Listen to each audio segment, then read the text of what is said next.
बिस्मिल्लाहिर्रहमानिर्रहीम। मैं उम्मीद करता हूँ कि आप सब खैरियत से होंगे। तो हम जो सब्जेक्ट पढ़ रहे हैं बैंकिंग लॉ एंड प्रैक्टिस, अभी तक हम नेगोशिएबल इंस्ट्रूमेंट्स की बात कर रहे थे, जिसमें प्रॉमिसरी नोट और बिल्स ऑफ एक्सचेंज के बारे में डिस्कस किया। सो आज हम स्टार्ट करेंगे इसी के डिफरेंस और then we will move on towards the check.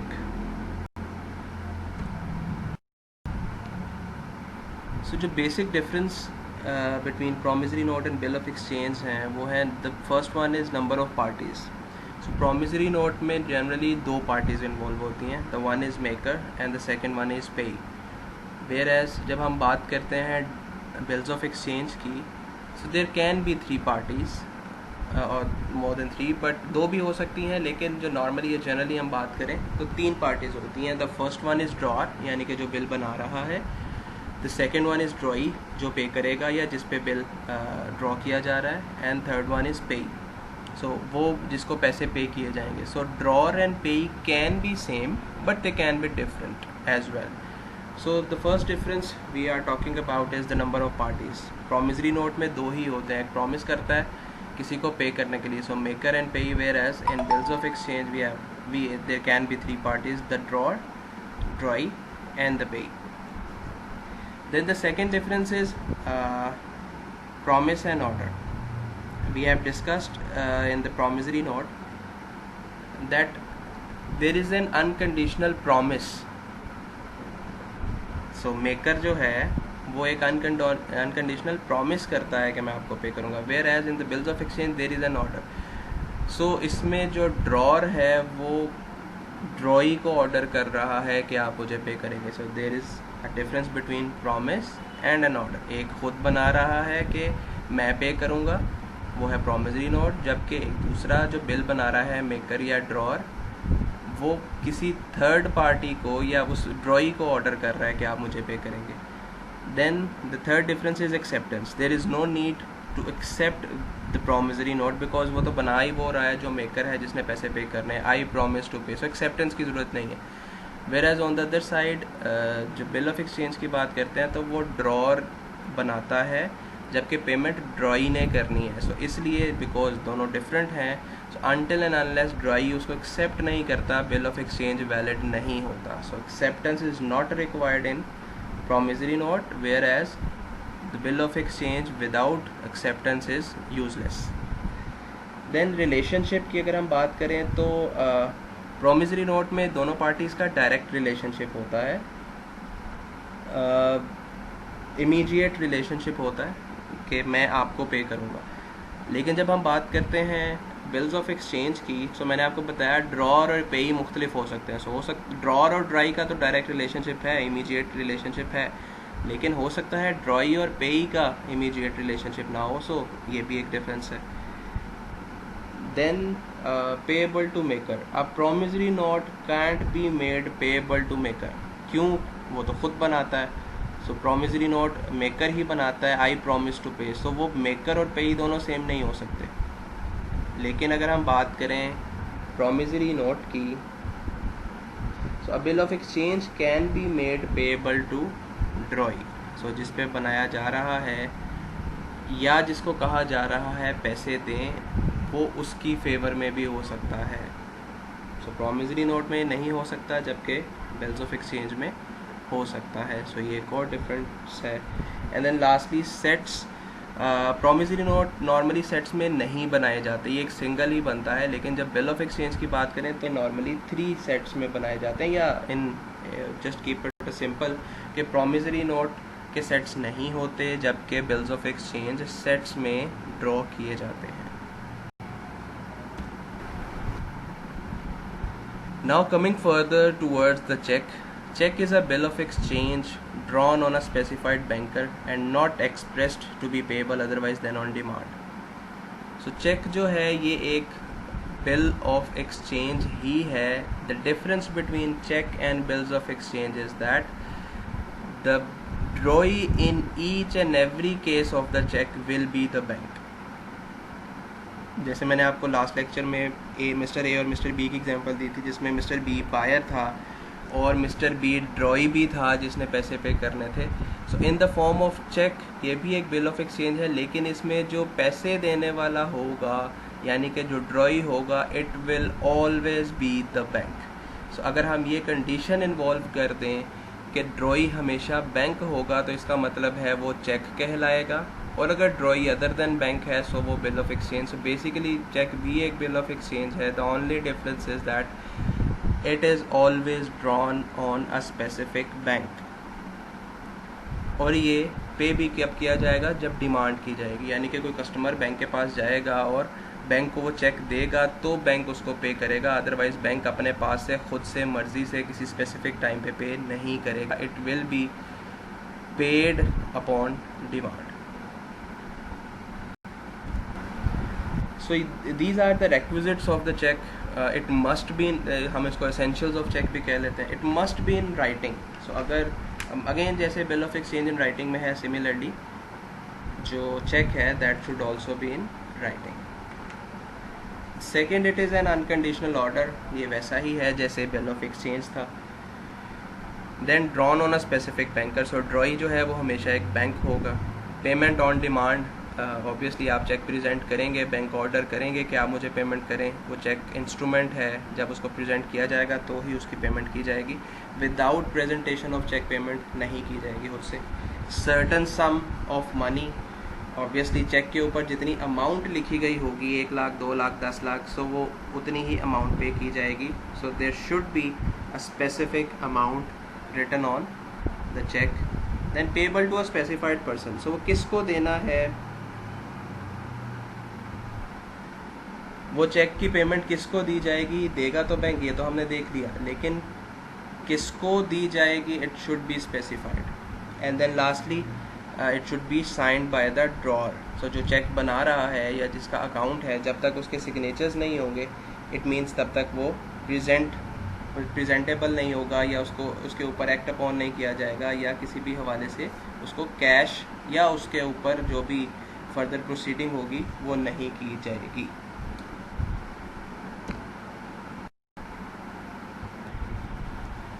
Then there are at least we can say there are 3 parties in generally, and there can be more than 3 parties, but normally or generally speaking there are 3 parties to the check. The first one is drawer, the one who is making the check, or the one who is actually signing the check.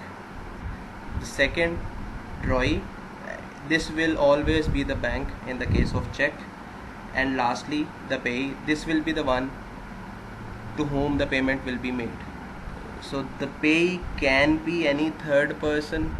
Payee जिसको पैसे दिए जा रहे हैं, payee can be drawer, के drawer खुद ही check लिख के खुद ही पेमेंट रिसीव कर रहा है। सो drawer और payee सेम हो सकते हैं, और ड्रॉई और payee भी सेम हो सकते हैं। For example bank always, we are saying that bank is always the drawee. So ऐसी भी पेमेंट्स होती हैं, या ऐसे कोई चार्जेस पे किए जाने हैं, या किसी भी हवाले से कोई पेमेंट की जानी है, कोई लोन लिया हुआ था जो बैंक को वापस किया जाना है। सो ड्रॉई तो बैंक है, और बैंक की फेवर में ही चेक लिख दिया जाता है, यानी पेई भी बैंक है। सो ड्रॉई और पेई कैन बी द सेम,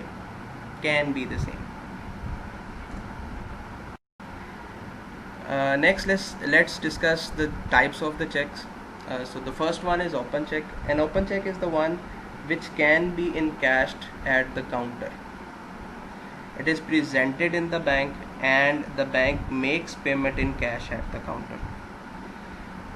अगर फॉर एग्जांपल आप एक चेक लेके जाते हैं और बैंक के काउंटर पे जाके उस पर जो रेक्विजिट्स हैं वो कंप्लीट होने चाहिए, जैसे मैंने आपको पिछली स्लाइड में बताया, उस पर डेट मेंशन होनी चाहिए, चेक जो है उसके ऊपर अमाउंट लिखी होनी चाहिए या साइन हुए होने चाहिए। So it should be in writing. So वो रेक्विजिट्स पूरे होने चाहिए। फिर अगर आप उसको बैंक के काउंटर पे लेके जाते हैं तो बैंक उसको कैश कर देता है। That cheque which can be encashed at the counter, that cheque is called an open cheque. ये रिस्की होता है कि अगर कहीं गिर जाए वो चेक, तो जिसके पास भी होगा, क्योंकि वो एक ओपन चेक है, उस पर बेरर नहीं कटा हुआ, उस पर क्रॉसिंग नहीं लगी हुई, उसकी साइड पे लाइनें नहीं लगी हुई, वो अकाउंट में जमा नहीं होना बल्कि कैश हो सकता है। सो वो जिसको भी मिलेगा वो बैंक में जाके कैश निकलवा सकता है। So normally this kind of cheque is a risky cheque. Then the second one is bearer cheque. A bearer cheque is actually the one which is presented by any person. Bearer का मतलब है जिसके पास वो है, जो उसको hold करता है. सो वो मेरे पास है तो वो मेरा है, वो आपके पास है तो वो आपका. So the one who is bearing it, the one who is having it, the one who is holding it, that cheque belongs to that person. So again this is also risky kind of cheque, कि जिसके पास भी वो है वही जो है उसको cash करवा सकता है या उसको उसके ऊपर एक्ट अपॉन करवा सकता है अपने नाम पे. Then the third one is crossed cheque. The word or bearer और crossed the cheque becomes an order cheque. आपने ऑब्वियसली चेक देखा होगा जिसमें लिखा होता है पे, आगे एक लाइन लिखी होती है, वहाँ पे नाम लिखने की ज़रूरत होती है. पे मिस्टर ABC, आगे लिखा होता है स्लैश और बेयरर. मतलब या तो आप दे दें वो मिस्टर ABC को, स्लैश बेयरर भी लिखा होता है, या वो दे दें आप जिसके पास है.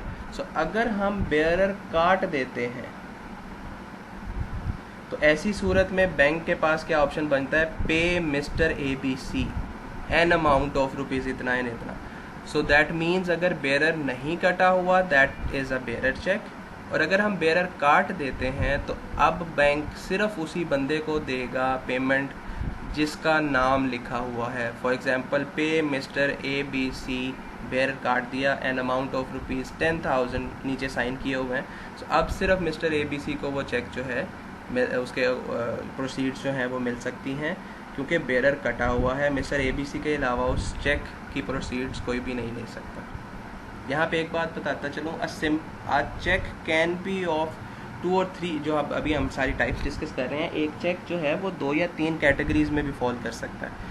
फॉर एग्जांपल एक ऑर्डर चेक ओपन चेक भी हो सकता है, यानी कि अगर उस पर लिखा हुआ है मिस्टर ABC और बेयरर कटा हुआ है, सो इसका मतलब है सिर्फ ABC रिसीव करेगा, लेकिन वो ओपन चेक है, वो काउंटर पे कैश भी रिसीव कर सकता है. ठीक है. So an order cheque can be an open cheque as well. Then we have the crossed cheque. जब हम किसी चेक के साइड पे 2 ट्रांसवर्स लाइंस लगा देते हैं, 2 स्लांटिंग लाइंस लगा देते हैं लेफ्ट कॉर्नर पे, और बेयरर को काट देते हैं, तो इसका मतलब है now it is a crossed cheque as well as order cheque. और अगर हम बेयरर नहीं काटते, सिर्फ लाइंस लगा देते हैं, that becomes the crossed cheque. अब crossed cheque and open cheque ये दोनों इकट्ठे नहीं हो सकते. So they are mutually exclusive. अगर वो ओपन है तो क्रॉस्ड नहीं हो सकता, क्रॉस्ड है तो ओपन नहीं हो सकता. सो क्रॉस चेक वो है जिसके लेफ्ट टॉप कॉर्नर पे 2 ट्रांसवर्स लाइंस लगा दी जाती हैं, जिसका पर्पज़ ये है कि ये काउंटर पे कैश नहीं हो सकता.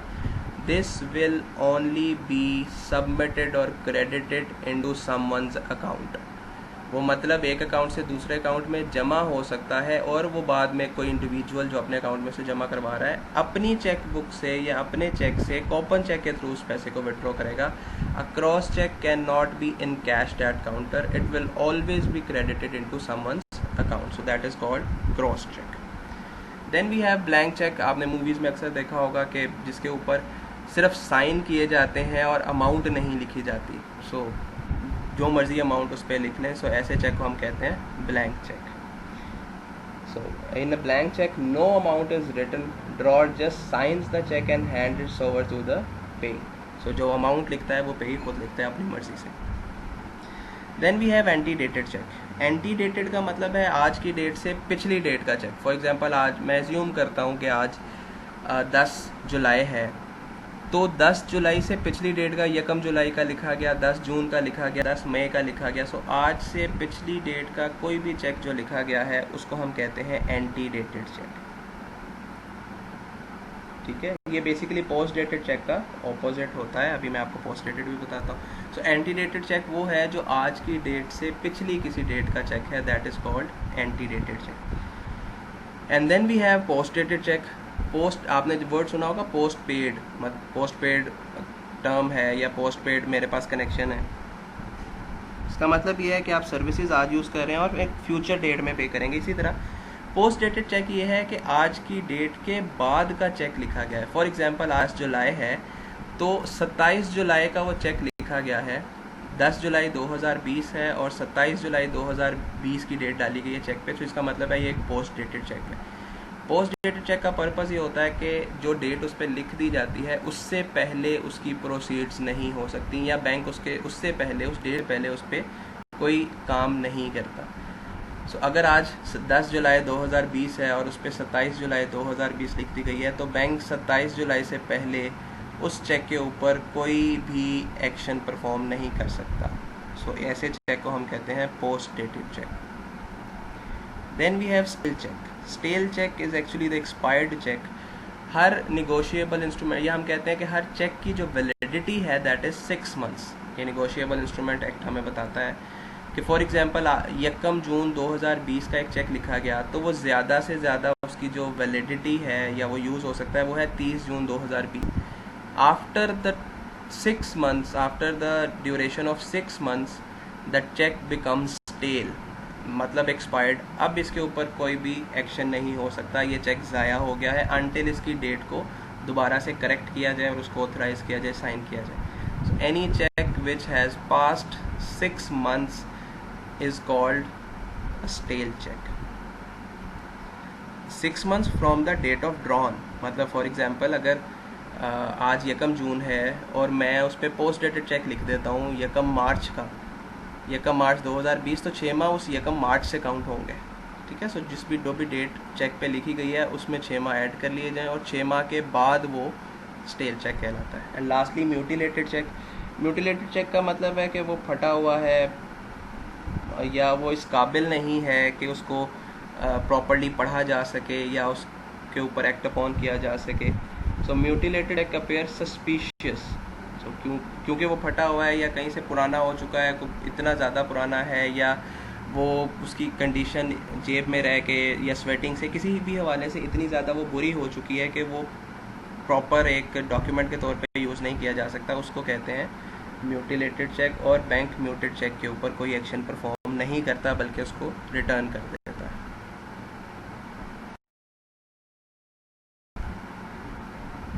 सो these were the types of cheque which are mainly used in the market. I hope कि आज का लेक्चर आपको समझ आ गया होगा। जो क्वेश्चन एंड आंसर होंगे वो हम जूम के ऊपर लेंगे। In the next lecture we will be completing this topic of cheque and then we'll move towards the prudential regulations. Till then, stay safe. Jazakallah.